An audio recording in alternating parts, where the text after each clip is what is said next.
Assalamualaikum warahmatullahi wabarakatuh dan semangat pagi. Kita jumpa lagi dengan Mas Karibet Channel. Saya Diki Purwandi. Nah, kali ini saya akan bahas lagi nih sahabat-sahabat sekalian terkait articulate lagi, tapi kali ini artiknya adalah A40F Volvo ya. Nah, pasti sangat menarik sekali nih sahabat-sahabat sekalian, troubleshooting dan pembahasan technical knowledge-nya. Oke, jangan kemana-mana, check it out.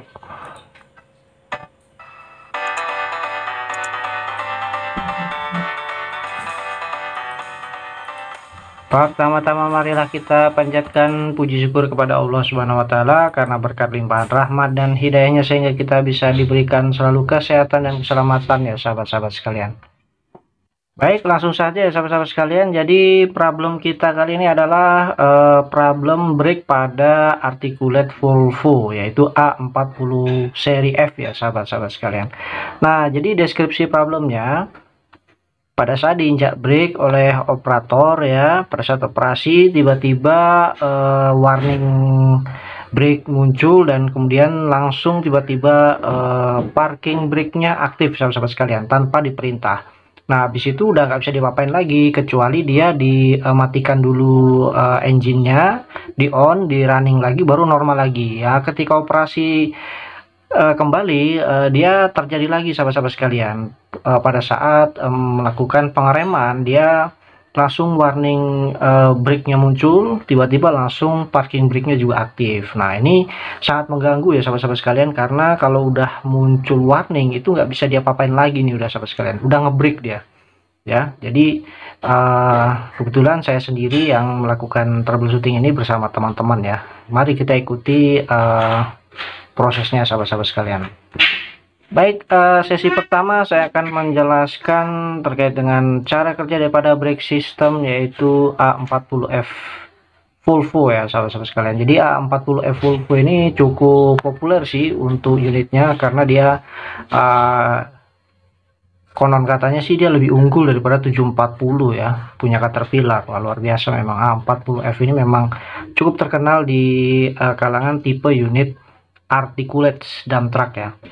Nah, kita bisa lihat di layar sahabat-sahabat sekalian cara kerjanya, bisa kita lihat di sana ya. Dari pompa itu ada pressure yang masuk ke brake control valve. Kemudian dari brake control valve itu dibagi ya sahabat-sahabat sekalian ya. Dibagi dia ke brake itu sendiri dan ke brake valve yang ada di pedal. Jadi pedalnya ini dia ada dua valve di dalamnya, valve rear brake dan valve untuk front brake ya sahabat-sahabat sekalian. Jadi yang di atas itu ada valve rear brake, yang di bawah ada valve front brake ya sahabat-sahabat sekalian. Nah, di sana ada juga akumulator brake itu sendiri ya, yang mana fungsinya akumulator sahabat-sahabat sekalian adalah untuk eksekusi pada saat brake itu diaktifkan ya sahabat-sahabat sekalian. Jadi kalau nggak ada akumulator, respon brake itu tidak akan bisa cepat sahabat-sahabat sekalian, pasti lambat ya, karena hanya mengandalkan pompa brake saja itu nggak akan bisa cepat responnya. Jadi fungsi daripada akumulator brake adalah mempercepat respon brake dan dia akan mengembalikan kembali pressure yang drop, karena pompa brake itu dia sifatnya adalah menyuplai konstan ya, tidak bisa merespon cepat seperti itu ya sahabat-sahabat sekalian. Nah, jadi sahabat-sahabat sekalian ketika pedal brake diinjak ya, jadi sebelumnya itu ada beberapa pressure standby ya. Jadi di beberapa titik kita bagi dua, yaitu lines control dan lines utama brake sahabat sekalian. Nah, lines control itu dia yang akan masuk ke brake valve atau di pedal brake ini ya sahabat-sahabat sekalian ya. Yang valve yang di pedal brake itu adalah untuk kontrolnya. Nah, untuk lines utama brake itu ciri-cirinya ada yang bersamaan atau terkonek dengan akumulator ini ya sahabat-sahabat sekalian. Sebenarnya pressure standby itu ada di area servo ini sahabat-sahabat sekalian ya. Ini servo ya. Ketika pedal brake diinjak maka dia akan mengizinkan pressure standby ke chamber depan dan belakang sahabat-sahabat sekalian. Tentunya dia memprioritaskan yang belakang dulu, kemudian yang depan ya sahabat-sahabat sekalian. Nah, dikarenakan ada akumulator tadi, maka respon brake itu menjadi cepat sahabat sekalian, karena di dalam akumulator ini ada nitrogen yang mana dia kalau dirilis ya, pressure yang menjebaknya ya, seperti halnya spring gitu ya sahabat-sahabat sekalian ya, dia akan menendang atau menonjok pressure. Nah, ini fungsinya biar dia cepat respon brake-nya, dan juga fungsinya untuk menaikkan kembali pressure dengan cepat sahabat sekalian. Jadi kalau low pada akumulator, maka biasanya responnya itu lambat brake-nya, dan naiknya untuk pressure brake itu lambat juga sahabat-sahabat sekalian. Baik sahabat-sahabat sekalian, kita masuk ke proses troubleshooting-nya ya. Jadi sebenarnya ini troubleshooting simple karena kita hanya melakukan pengecekan lewat monitor saja ya. Kita lakukan pengecekan untuk pressure brake dulu nih sahabat-sahabat sekalian. Nah, caranya kita tekan panel yang simbolnya itu seperti palu ya sahabat-sahabat sekalian ya. Nah, itu nomor 8 sahabat sekalian. Kita tekan, kita tahan kurang lebih 5 detik. Nah, nanti dia akan muncul pilihan sahabat sekalian ya. Nah, kita pilih yang pilihan tes. Kita ke bawah ya, tanda panah ke bawah. Di sana ada service, ada tes. Kita pilih yang tes, kemudian kita pilih select ya sahabat sekalian. Kemudian dia akan muncul pilihan yang mana kita harus memilih brake ya, karena kita akan mengetahui pressure brake. Nah, setelah itu sahabat-sahabat sekalian, kita lakukan simulasi pengereman atau kita injak pedalnya ya. Kita injak pedalnya.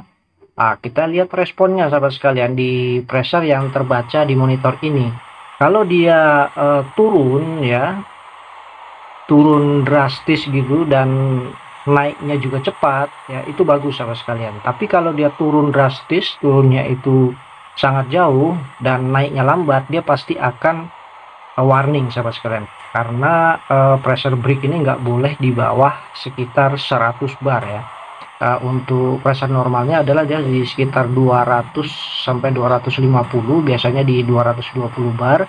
Ketika diinjak dia hanya 180-an saja ya. Tapi kalau dia diinjak sampai di bawah 100, misal 90 bar seperti yang kita alami di unit ini ya, dia turun sampai 90 bar, dan naiknya pun dia nggak bisa langsung cepat ke 200 sahabat sekalian. Jadi paling 180, kemudian perlahan ya naiknya ya.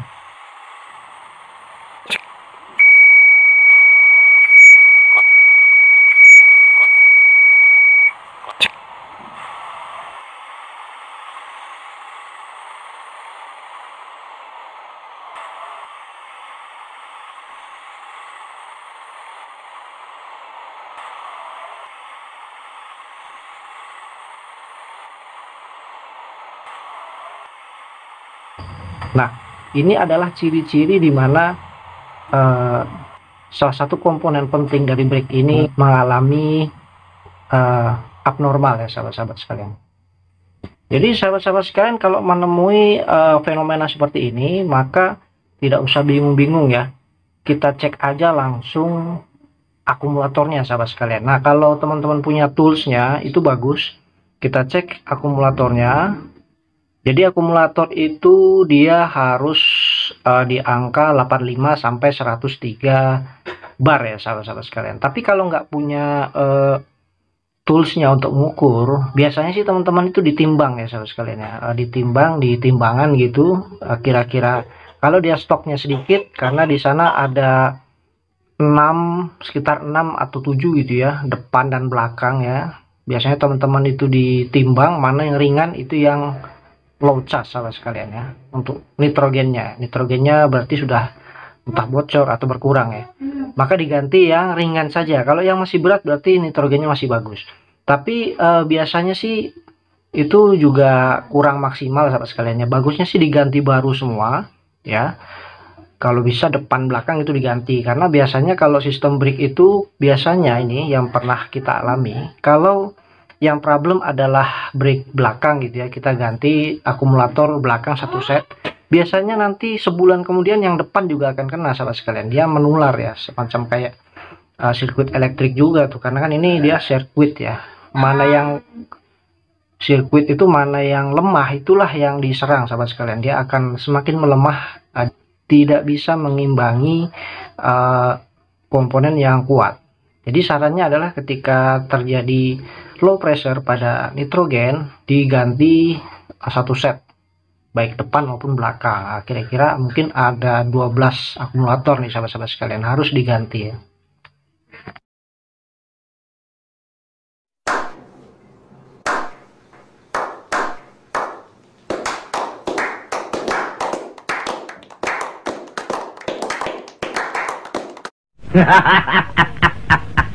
Iya, iya, iya.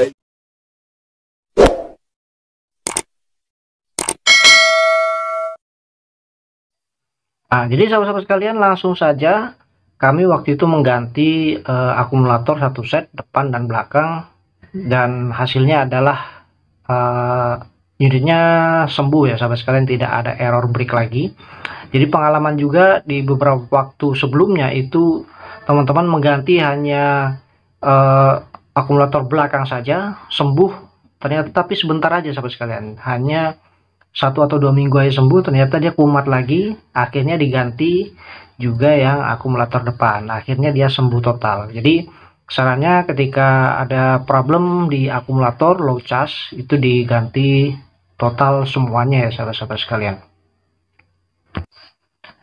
Jadi seperti itu ya sahabat-sahabat sekalian, ciri-ciri daripada problem break yang mana disebabkan oleh akumulator yang sudah low dan minta diganti baru ya sahabat-sahabat sekalian.